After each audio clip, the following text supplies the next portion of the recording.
मैं अपनी बात की शुरुआत मेरे क्षेत्र के एक छोटे से गांव पादरिया से करना चाहूंगा। मैं उस गांव की बात कर रहा हूं जहां का हर दूसरा सदस्य आज के समय में फ्लोराइड पानी की वजह से दिव्यांग है। मैं मेरी बात की शुरुआत उस डीएनपी एरिया से करना चाहूंगा जहां पर आजादी के 75 साल बाद भी सड़क, पानी और शिक्षा की भारी कमी है। मैं मेरी बात की शुरुआत उन तमाम पशुपालकों को याद करते हुए करूंगा जिन्हें अभी तक किसी तरीके की कोई चिकित्सा सहायता नहीं मिली, पशुओं के इलाज की कोई व्यवस्था नहीं हुई। मैं मेरी बात की शुरुआत उन युवाओं की उम्मीदों के साथ करूंगा जिन्हें कहा गया था कि साहब आने वाला टाइम रमीना आप रही बाड़मेर जैसलमेर ना मैं दुबई बना हाँ, पर धीरे धीरे उंगरा सपना चूर चूर हो गया। आज रे तारीख रमीना उंगा ना कोई तरीके रोजगार कौन बढ़े। हमारी बात री शुरुआत उंगा तमाम किसान भाइयों ने याद करते हुए करी। प्लीज हिंदी में बोलिए। बिल्कुल बिल्कुल फूल सिंह साहब,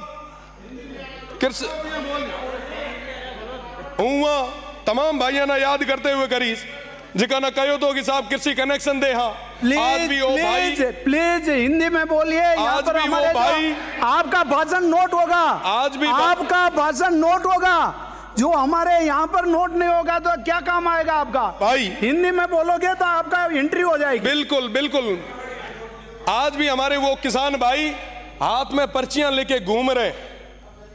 पिछली सरकार ने तो कुछ नहीं दिया जिसकी वजह से वो इस तरफ बैठे हैं।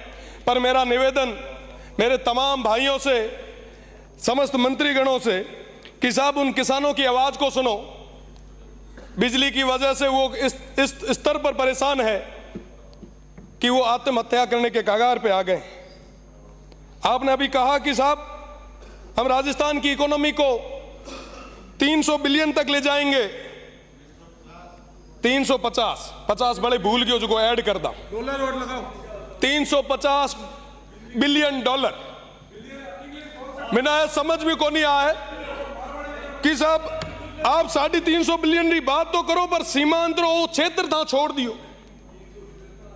आप बात करो प्लीज 350 बिलियन सदस्य आपका पर आपने रिकॉर्ड में लेना है या क्या करना है? रिकॉर्ड में लेने के लिए प्लीज सदस्य प्लीज आप रिकॉर्ड में करने के लिए हिंदी में बोलोगे तो आपका हर लफ्ज नोट हो जाएगा।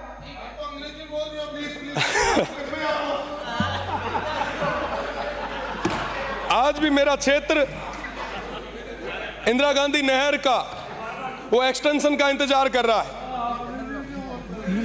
अब मैं हिंदी में ही बात रखूंगा। माननीय, इस बार के बजट में मैंने तमाम वो मांगे रखी, प्रदेश की सरकार के आगे रखी। इन्होंने सुझाव मांगे, भर भर के सुझाव मैंने भेजे, पर एक भी जगह बजट में शिव विधानसभा का नाम नहीं डाला गया। मेरे शिव विधानसभा की तमाम उन जनता ने पूछा, उन भाइयों ने पूछा, उन बुजुर्गों ने पूछा कि साहब क्या हुआ, शिव का नाम क्यों नहीं आया? मैंने कहा साहब यहाँ ने बड़ो दोरो लागो कि यहाँ पे एमपी रो चुनाव लड़े आया। मैं आपसे ही था, मैं कोई और नहीं था, कहीं और से नहीं आया था। कोई अगर रीस हुए तो मारे हम काटो, मारे हुए लोगों कहीं कौन बिगाड़ी हुए। इस बजट में आपने सीमांत के उन लोगों को नकार के उनके साथ एक कुठाराघात किया है। हम किसके लिए मांग रहे थे साहब? उन लोगों के लिए जो आजादी के बाद तक अभी तक उन अभावों में जी रहे, पर बदले में उनको क्या मिला? मैं आप सभी से निवेदन करना चाहूंगा, प्रदेश की सरकार से निवेदन करना चाहूंगा, अभावों में जी रहे उन लोगों की ओर आप देखें। देश मजबूत तब होगा, बॉर्डर मजबूत जब होगा जब वो सीमांत के क्षेत्र के लोग वो मजबूत होंगे। उन युवाओं को रोजगार मिलेगा, उन किसान भाइयों को बिजली मिलेगी, चिकित्सा मिलेगी। पर साहब आज के समय में कोई बात करने के लिए कोई तैयार नहीं है साहब। कोई भी अगर बात है, कोई भी चीज है, आप हमसे करें। ये हो गया इनका। उन सीमांत के लोगों को किसी भी चीज की कोई सजा ना दे। खत्म हो गया। 2-4 बार आपने सीटी बजाई है। मेरा निवेदन कि एसडीजी गोल पे काम करने का समय आया है। मैं आपसे निवेदन करना चाहूंगा कि आने वाले समय में उन सीमांत के लोगों का विशेष ध्यान रखें। साथ ही साथ शिक्षा और चिकित्सा में हालात बद से बदतर होते जा रहे हैं। सारी सीटें खाली पड़ी है। पानी की कमी इस स्तर पे है कि जो नर्मदा स्कीम 2017 में पूरी होनी थी वो अभी तक पेंडिंग चल रही है। जल जीवन मिशन की अगर मैं बात करूं तो जल जीवन मिशन अभी तक धरातल तक पहुंच ही नहीं पाया है।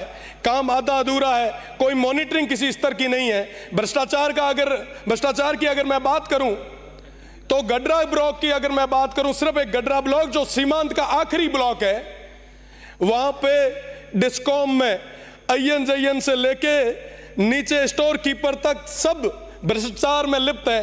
कोई सुनने वाला नहीं है। किसान आज खून के आंसू रो रहा है। मेरा निवेदन है कि उस गडरा ब्लॉक में जो कहीं ना कहीं सीमांत क्षेत्र पे है वहां पे एक बस स्टैंड की जरूरत थी। मैंने कई बार आपकी सरकार से निवेदन किया कि वो देश का आखिरी बस स्टैंड है, आप बनवाएं। छोटी छोटी चीजें हमारे वो जो लोग हैं वो मांग रहे थे, पर आप वर्तमान के इस बजट में दे नहीं पाए। मुझे लगता है साहब कि ये हमारे लिए निराशाजनक बजट रहा। मैं कहना चाहूंगा हमारे लोग काफी परेशान हैं। उन्होंने कहा कि उस क्षेत्र में जाके, उस सदन में जाके कहिएगा जरूर। एक लाइन जो मैं विद्यार्थी परिषद में आता हुआ टाइम कहा करता कि कदम कदम पर लड़े थे तुमसे, कदम कदम पर लड़ेंगे तुमसे, दम है कितना दमन में तेरे, देख लिया है देखेंगे। वो तमाम लोग आज भी तैयार है। मेरा निवेदन रहेगा कि सड़क से सदन तक की इस लड़ाई को आगे न बढ़ाएं। उन तमाम हमारे सीमांत की लोगों की आवाज को सुने, आप सुविधाएं दिलाएं। बहुत बहुत धन्यवाद।